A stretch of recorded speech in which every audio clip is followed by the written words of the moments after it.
My fiancé messaged me, "The wedding is still on, but I'm spending the last few nights before it with my ex to close things out." I replied, "Do what you think is right." Then I contacted the venue and canceled the entire event. He found out when the venue called him for confirmation, and by then, there was nothing left to save. Hello, everyone. My name is Evelyn Harper. I'm 37, and I have always believed that the closer you get to something permanent, the clearer things should feel. Not easier, not perfect, clearer. A wedding does not magically fix doubt, it exposes it. It takes every quiet imbalance, every avoided conversation, every small moment you tried to excuse, and places it under bright light where pretending becomes impossible. That was what I did not understand until Adrian sent that message. We had been together for almost 5 years and engaged for over a year. From the outside, we looked steady, respectable, almost boring in the way stable couples sometimes look boring because everyone assumes the drama is behind them. We met through mutual friends, dated carefully, introduced our families slowly, and moved in together only after long conversations about finances, routines, and the future. When Adrian proposed, it felt less like a surprise and more like the next sentence in a story we had both been writing.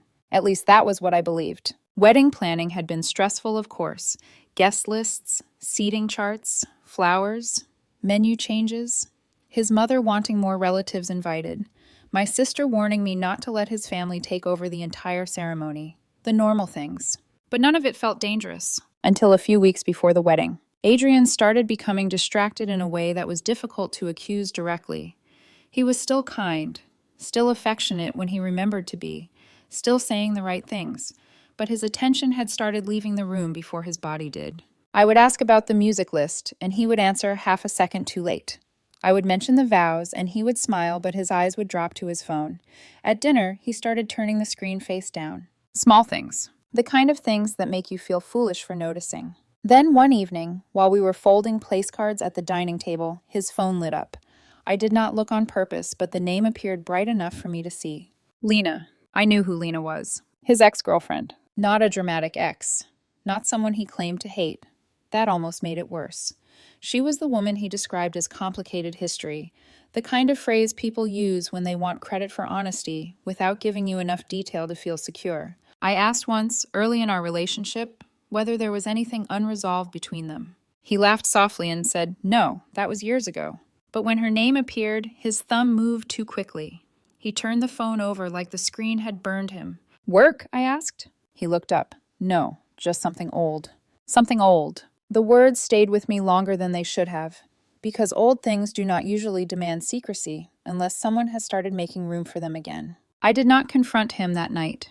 I did not want to become the woman begging for reassurance 3 weeks before her wedding. I told myself history did not matter unless someone kept reopening it. Then, late one night, Adrian sent the message. "The wedding is still happening," he wrote, "but I'm going to spend the last couple of nights before it with Lena, just to close things out properly." I read it once, then again. Not because I misunderstood, because I understood too well. There was no softness in the wording. No, "Can we talk about this?"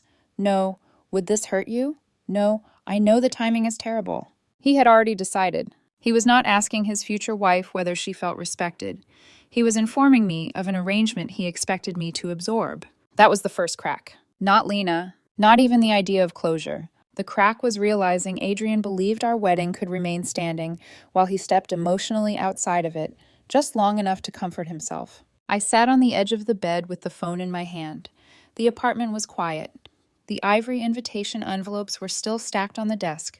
My wedding shoes were in a box near the closet, wrapped in tissue paper like some fragile promise. And suddenly, everything looked staged. After a few minutes, I replied, "Do what you think is right." Nothing else. No question mark, no argument, no paragraph explaining why it hurt. Adrian did not answer immediately. I could almost feel his confusion through the silence.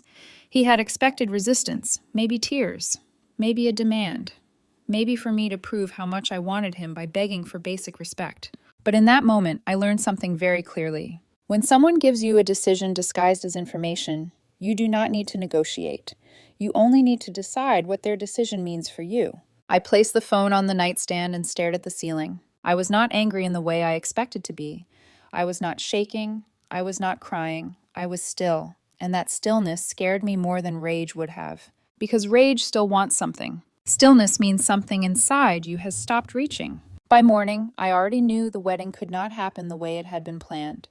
Not because Adrian had a past. Everyone has a past. Not because Lena existed.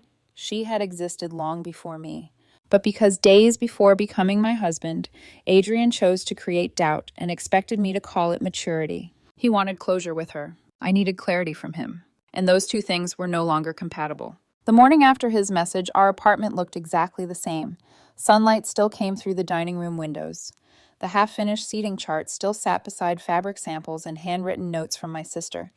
His suit measurements were still pinned to the refrigerator under a magnet from our trip to Seattle. Nothing had physically changed, but everything felt unfamiliar. I woke up early, showered, made coffee, and moved through the apartment with a calmness that almost felt borrowed from someone else. I kept waiting for panic to arrive. It never did. What settled instead was something quieter and heavier. Acceptance. Adrian texted around 8:30. Morning. Just that. No mention of the message from the night before. No acknowledgement that he had casually informed his fiancé he planned to spend the final nights before their wedding with another woman he once loved. I stared at the screen for a moment before locking my phone again. That told me everything I needed to know. To him, this was manageable, temporary, something he could explain correctly and then slide back into the relationship without changing its structure. But relationships do not break only from cheating. Sometimes they break from arrogance. From one person believing they can create emotional instability while still expecting unconditional security in return. Around 10, Adrian finally called. "Hey," he said carefully. His voice sounded measured, like he was testing the emotional temperature before deciding how honest to be. "Hey, you sound calm." "I am calm." I could hear him breathing lightly through the speaker, waiting for the version of me he expected to appear. The emotional version. The wounded version. The woman who would demand reassurance so he could position himself as reasonable. Instead, I asked, "What exactly are you looking for from her?" He exhaled slowly. "It's not like that." That answer irritated me more than a confession would have. Because "it's not like that" is what people say when they want credit for innocence without offering transparency. "Then what is it like?" I asked. "She was a huge part of my life for years, Evelyn. We never really closed things properly. I just think before marriage, before something permanent, maybe it's healthy to settle unfinished emotions." Healthy. That word almost made me laugh. Not because it was ridiculous, but because he genuinely believed maturity meant preserving emotional access to the past while asking me to stand still and trust him. "You think sleeping at her place days before our wedding is healthy?" I asked. "I never said sleeping together." The speed of his response told me he had anticipated that accusation long before I made it. And somehow that made everything worse, because it meant he had rehearsed this. "I'm not trying to hurt you," he said carefully.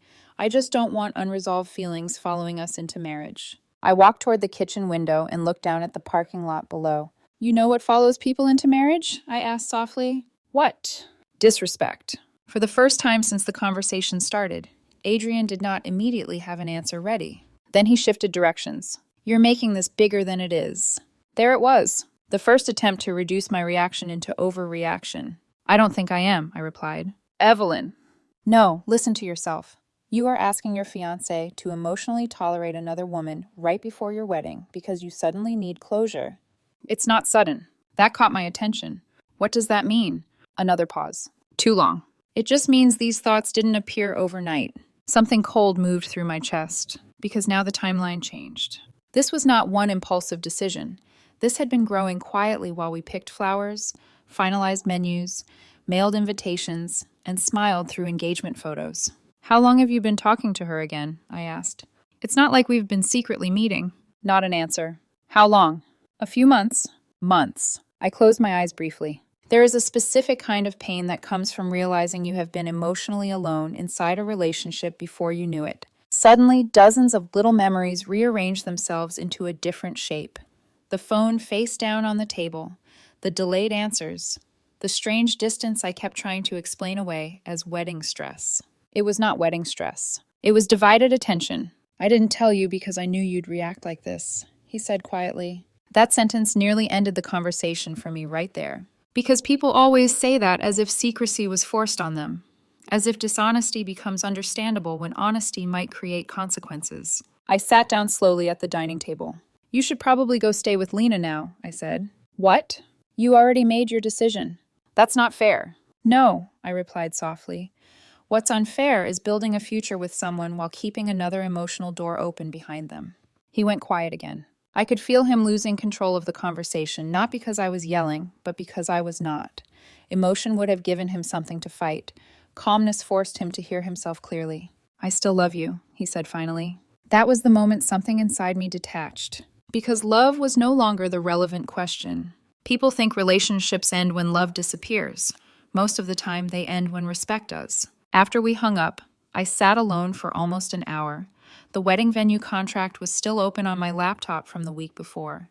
I stared at the cancellation policy without touching the keyboard. 14 days. That was the final threshold before the remaining balance became non-refundable. We were 11 days away. My phone buzzed again. Adrian, I think we should talk in person before making any dramatic decisions. I looked at the message, then back at the venue contract. Dramatic decisions. That phrase settled heavily in my mind, because he still thought the dangerous moment was my reaction, not his choice, not the months of rebuilding intimacy with an ex behind my back, my response. That was when I realized Adrian still believed the wedding existed unless I emotionally destroyed it. He did not understand yet.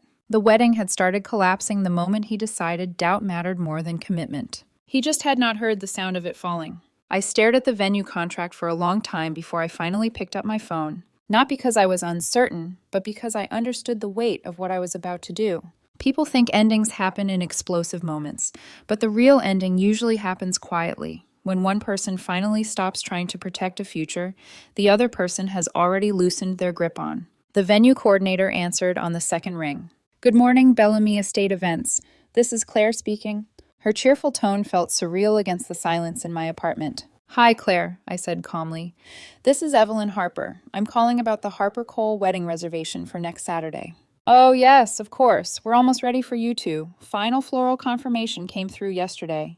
For a second, I closed my eyes. You spend months building something, and the world keeps moving as if it still exists right up until the second you remove it. I need to cancel the wedding, I said. The line went quiet.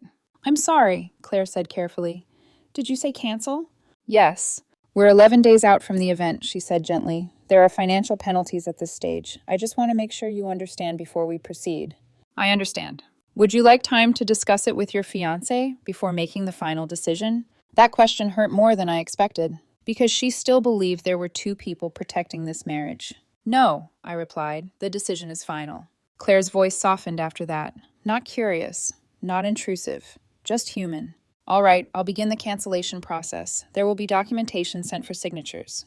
Thank you. When the call ended, I sat perfectly still. No breakdown, no shaking hands, just the overwhelming sense that something enormous had become irreversible. Then I made the second call. The florist. Then catering. Then the live band Adrian insisted on hiring because he said DJs felt impersonal. One by one, pieces of our future disappeared. And strangely, the more calls I made, the more I could breathe. Because every canceled reservation restored something Adrian's message had taken away. Control. Not over him. Over myself. Around noon, my sister Vanessa called. You sound weird, she said immediately. I gave a short laugh. That obvious? You never answer on the first ring during work hours unless something's wrong. I hesitated, then told her everything. Adrian reconnecting with Lena. Months of communication. The message. The silence afterward. By the time I finished, Vanessa was quiet. Then she said softly, Evelyn, he really thought you'd still marry him after that? I think he believed honesty would make it acceptable. No, she replied. He believed you loved him enough to tolerate humiliation. That sentence settled heavily in my chest, because it was true. Adrian had not revealed the situation because he suddenly developed integrity. He revealed it because he assumed the wedding itself protected him from consequences. Too much money spent. Too many invitations mailed, too close to the date. He thought the structure was too large for me to walk away from. What did you do? Vanessa asked carefully. I looked toward the stack of wedding binders sitting near the bookshelf. I canceled the venue. You already did it? Yes. And Adrian knows? Not yet. Vanessa exhaled slowly. Oh my God. There was no judgment in her voice, only shock at the speed of it. But the truth was, speed had nothing to do with it. Emotionally, Adrian had been leaving this relationship for months. I was simply the last person to receive the information. By late afternoon, vendor emails started arriving. Cancellation confirmations, refund percentages, termination documents, deposit losses. Each email felt strangely sterile compared to the emotional collapse underneath it all. I signed everything carefully, no hesitation. Then, around 5:30, Adrian finally came home. I heard his key in the lock before I saw him. He stepped inside cautiously, like someone entering a room where he already sensed damage. "Hey," he said. I looked up from the dining table, where wedding paperwork was spread around me like evidence from a trial. His eyes landed on the folders, then the printed cancellation forms, then my expression. Something inside him shifted. "You actually canceled things?" he asked slowly. "I did." He stared at me in disbelief, not heartbreak, disbelief. Because until that moment, part of him still thought this situation existed inside a temporary emotional storm. Not reality. "Evelyn, you said you needed closure. That doesn't mean I wanted to lose you." I folded another document carefully before answering. "You were willing to risk losing me." "That's different." "No," I said quietly. "It isn't." He ran a hand through his hair and started pacing across the kitchen. This got out of control way too fast. Out of control. As if the dangerous thing was my response rather than the choice that caused it. "You spent months reconnecting with another woman," I said. "Then informed your fiancé you'd be spending nights with her days before your wedding. What exactly did you think the controlled version of this looked like?" It wasn't emotional cheating. I almost smiled. Not because it was funny, but because people always rush to defend physical boundaries while ignoring emotional ones completely. "You know what's fascinating?" I asked. "What?" "You never once asked how humiliating this felt for me." His expression tightened. "That's not fair." "There it is again." "What?" "You keep using fairness to describe your discomfort with consequences." For the first time since he walked in, Adrian looked genuinely unsettled. Not defensive, unsettled. Because he was beginning to realize the conversation was not moving toward reconciliation. It was moving toward recognition. "You're acting like I had an affair," he said quietly. I looked directly at him. "You emotionally reopened a relationship with another woman while planning a marriage with me. That's not the same thing. Maybe not to you." The room went quiet. Outside, evening light stretched across the apartment windows in soft gold lines, making everything feel strangely peaceful, like the world itself had already accepted the ending before Adrian had. Finally, he spoke again. "So that's it?" he asked. 5 years gone over one mistake?" "No," I replied softly. 5 years ended because when it mattered most, you made me compete with your past." That hit him harder than anything else I had said all day. He stopped pacing, stopped explaining, stopped trying to sound reasonable. And for the first time since this began, Adrian looked afraid. Not afraid of losing the wedding. Afraid that he had already lost me. Adrian stayed at the apartment that night, but something fundamental had changed between us. He slept on the couch without me asking him to. I stayed in the bedroom with the door closed, staring at the ceiling long after midnight, while the reality settled into place. 5 years, reduced to silence, separated by a hallway. Around 2 in the morning, I heard movement outside the bedroom door. Soft footsteps, then hesitation, like he wanted to knock but no longer knew whether he had the right to. He never did. The next morning felt unbearable in its normalcy.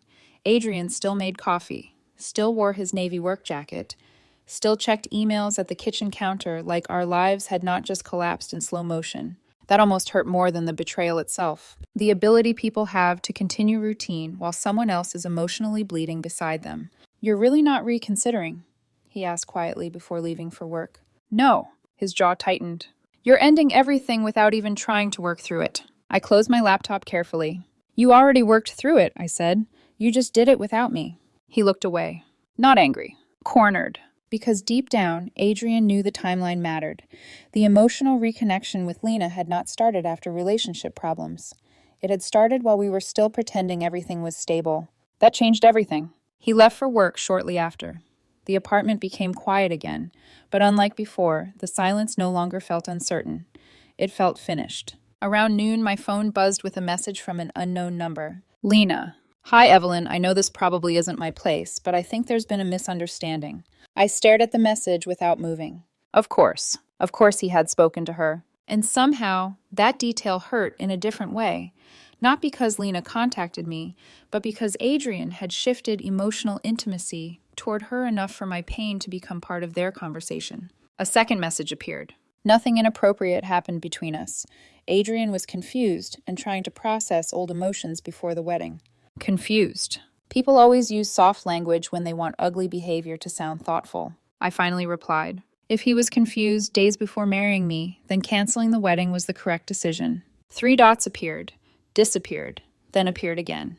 Finally, he loves you. I looked at the message and felt something inside me go numb, because everyone kept talking about love as though love automatically erased disrespect, as though intention mattered more than impact, as though I was supposed to feel grateful simply because betrayal arrived wrapped in honesty. I locked my phone without responding again. That evening, Adrian came home earlier than usual. The moment he walked inside, I knew something had happened. His face looked pale, tense. "What's wrong?" I asked. He stared at me carefully. "The venue called me." There it was. Reality had finally reached him. They needed verbal confirmation from both parties before releasing the final cancellation documents, he said. I nodded once. "And you confirmed it?" "Yes." His throat moved hard. "Evelyn, this is becoming real now." I almost laughed at the absurdity of that sentence. Becoming real? As if reality had only started once consequences touched him directly. "It was real when you sent the message," I replied.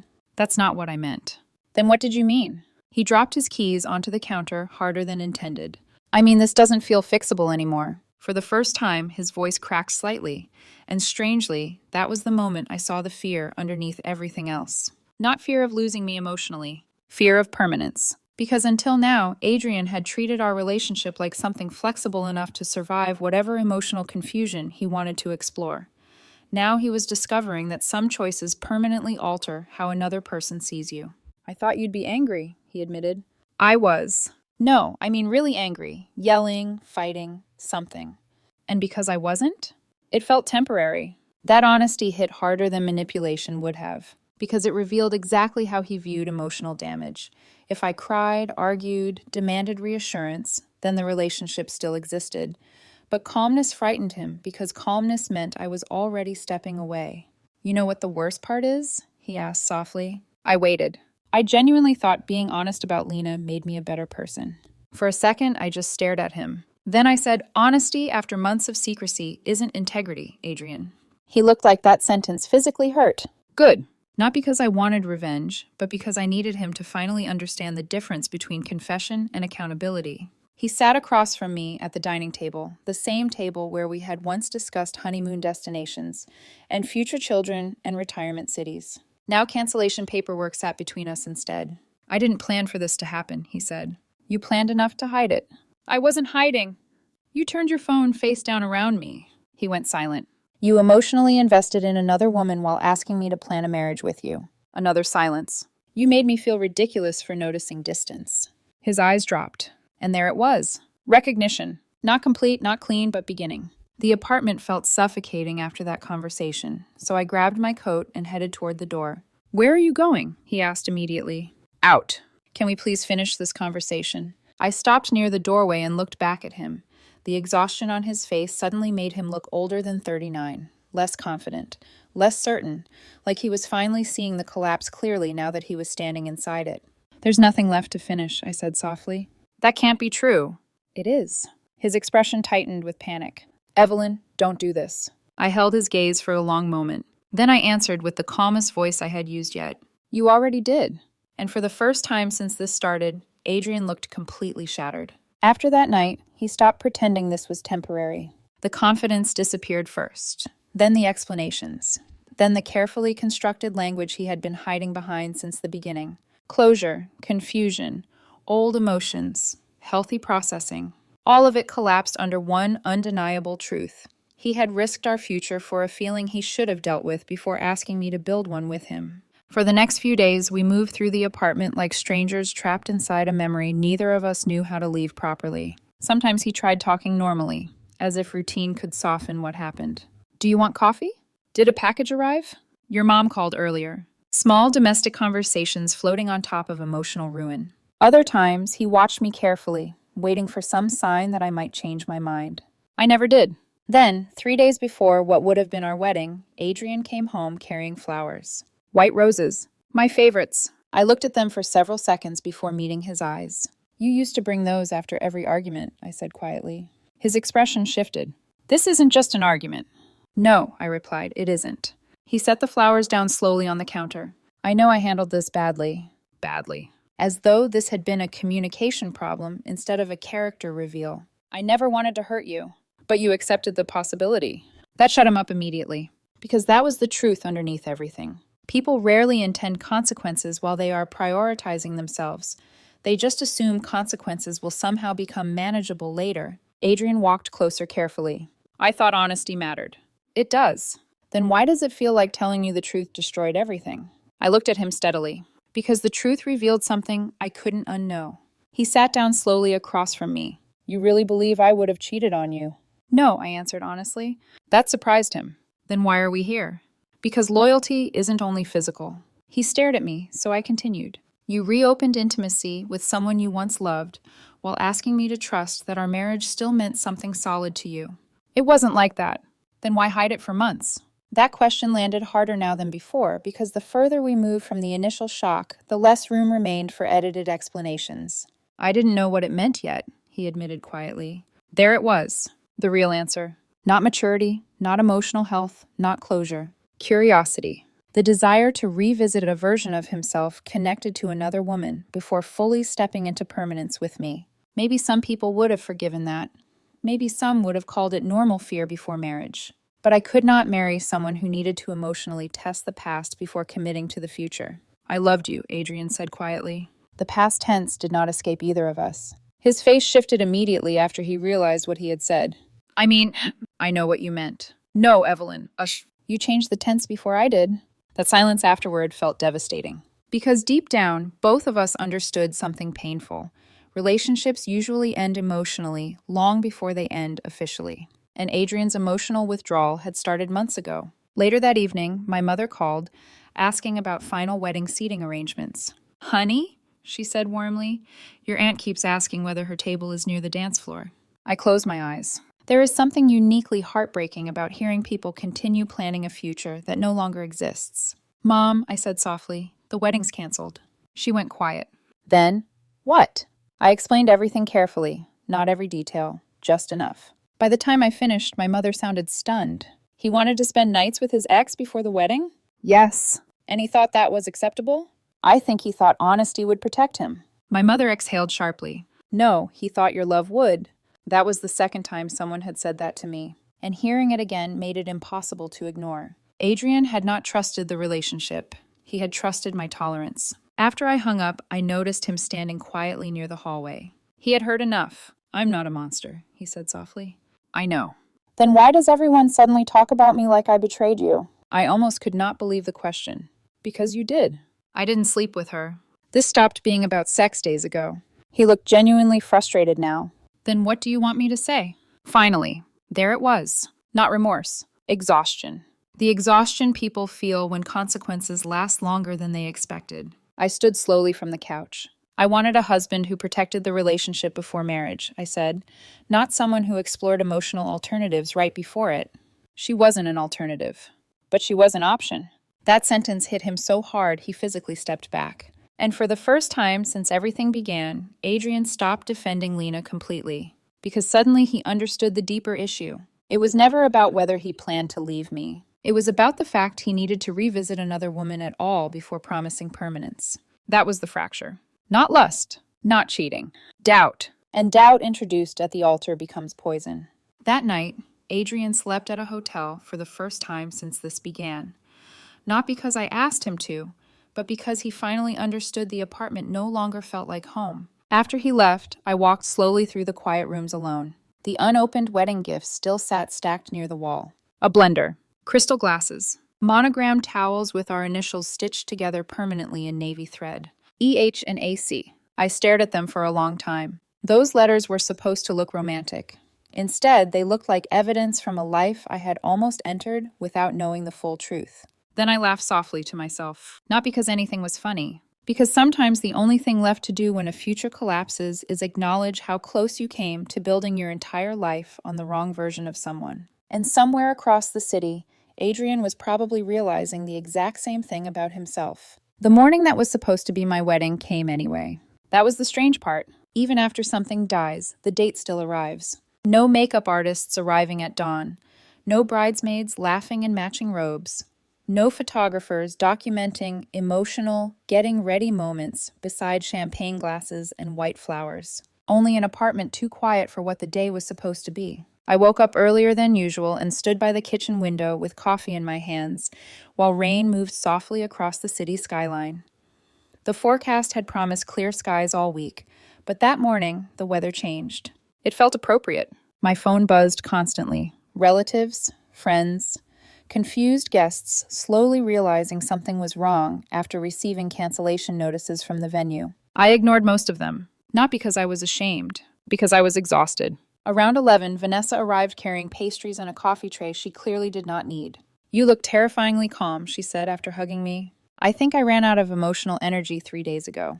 "That's fair." She looked around the apartment carefully before lowering her voice. "Have you heard from Adrian today?" I nodded. "He texted this morning." "And?" I handed her my phone. His message was short. "I never thought this would actually happen." Vanessa stared at the screen for several seconds. Then she looked up slowly. "He only gets it now because it cost him something." "Yes," I replied quietly. "Too late, but he does." That was the tragedy underneath everything. Adrian understood now. Too late, but fully. The wedding cancellation forced him to confront something he had spent months avoiding. A commitment is not what someone says at the altar. It is what they protect before they get there. And he stopped protecting us long before I stopped loving him. Around noon, there was a knock at the apartment door. Vanessa immediately looked at me. "You want me to get rid of him?" I already knew it was Adrian. Not because he texted, but because I could feel the desperation before I opened the door. When I pulled it open, he looked exhausted. Wrinkled shirt, red eyes, rain across his coat shoulders, like someone who had not slept properly in days. For a second, neither of us spoke. Then he said quietly, "Can I come in?" Vanessa crossed her arms from the kitchen. "That depends. Are you here to finally take accountability, or just panic because consequences became real?" "Vanessa," I said softly. She lifted both hands. "Fine, I'll be quiet." Adrian stepped inside slowly. The apartment looked different now, without wedding decorations and planning binders scattered everywhere. Cleaner. Colder. Like evidence had already been removed after the crime. His eyes landed briefly on the unopened gifts near the wall, then on me. "I drove past the venue this morning," he admitted. I waited. They were setting up another event. Something about that detail crushed him more than the cancellation itself. Because life moved on immediately. The place where we were supposed to become permanent now belonged to strangers. "I keep replaying everything," he said, trying to figure out when this became irreversible. I looked at him calmly. "It became irreversible when you decided doubt was acceptable right before marriage." He swallowed hard. "I thought we were strong enough to survive honesty. You weren't honest from the beginning." That silence landed heavily between us. Now there was nowhere left to hide, no clever phrasing, no emotional reframing, just truth. "I didn't realize how far I'd already drifted until you canceled everything," he admitted. There it was, the most honest sentence he had spoken since this started. Not about Lena, about himself. "I know," I said softly. He looked surprised. "You know?" "Yes. I think part of you started leaving long before you admitted it out loud." His face tightened. "That wasn't intentional." "I believe you." And I did. That was the complicated part. Adrian was not evil. He was selfish in the quiet, socially acceptable way people sometimes are selfish. The kind hidden beneath words like confusion and closure and emotional honesty. But selfishness still destroys people, even when it arrives gently. "I love you," he said. This time, present tense did not fail him. And somehow that made it sadder. "I know," I replied. "Then how can this just end?" I looked at him for a long moment before answering. "Because love stopped being enough when I stopped feeling chosen." Rain tapped softly against the windows behind us. Vanessa stayed completely silent now. Even she understood this conversation no longer belonged to anger. "Only grief. I would have chosen you," Adrian whispered. I held his gaze steadily. "That's the problem." His expression broke slightly. "You needed time to decide." That sentence destroyed whatever remained of his defenses. I watched realization hit him fully then. Not intellectually, emotionally. Because for the first time, he finally understood how humiliating it felt to become emotionally secondary to someone's unresolved past while still being expected to walk confidently toward marriage. His eyes filled immediately. "I never meant to make you feel second." "But I did." He nodded slowly after that. No argument, no explanation, just acceptance. And strangely, that was the closest we came to honesty in the entire relationship. A few minutes later, Adrian stood near the doorway again. The same place where he had once begged me not to do this. Only now his voice sounded smaller. "What happens now?" he asked. I thought about that question carefully before answering. Because endings always sound dramatic in movies. Real endings are quieter. Real endings sound like acceptance arriving too late. You move forward, I said softly, without me. He stared at me for several seconds like he wanted to memorize my face before losing access to it forever. Then he nodded once and left. I watched from the window as he walked slowly through the rain toward his car without looking back. Not because he did not want to, but because finally he understood there was nothing left to say. A few weeks later, everything settled into a strange kind of peace. The wedding no longer existed except as paperwork, refunded deposits, and awkward conversations relatives stopped bringing up once they realized the ending was permanent. Adrian and I never got back together. There were no dramatic reunions, no late-night declarations, no rewritten ending where love suddenly became enough again. Because looking back now, it was never really about Lena. It was about what she represented. The part of Adrian that still wanted to look backward while asking me to walk forward beside him. And when someone introduces doubt at the exact moment they are supposed to offer permanence, the relationship changes whether they intend it to or not. That was the real ending, not the canceled wedding. Not the silence, not even the goodbye. The real ending was the moment I realized I could never again feel safe building a future with someone who needed to revisit the past before choosing me completely. And once you understand that clearly, you stop waiting for someone else to explain your pain. You simply move on without them.